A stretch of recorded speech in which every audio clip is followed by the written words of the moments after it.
آمد میگیم حضورتون رو. خیلی خوش آمدید. سلامت باشین. در کنگره اول حاج قاسم در اینجا حضور داشتن و امسال شما هستین در کنارمون. چه حسی دارید؟ البته رو حاج قاسم همیشه هست، شاهده. بله.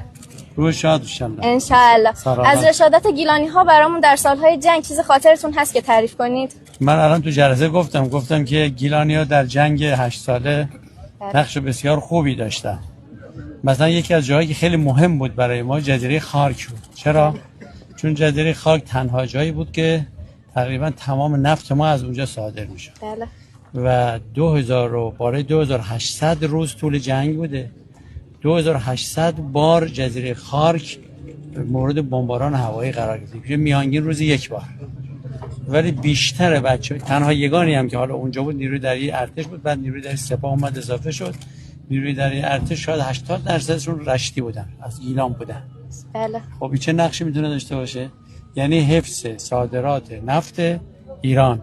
بله. کجا؟ از طریق خارک و بچهای گیلان. حالا بقیه تو یگانه‌های تکاور دریایی و توی ناوچه‌ها و ناوهای موشک‌انداز و ناوشکنان تو نیروی دریایی عرض می‌کنن. بله. تو زمینی هم قطعا همینطور، اما تو نیروی دریایی بیشتر هستن گیلانی‌ها.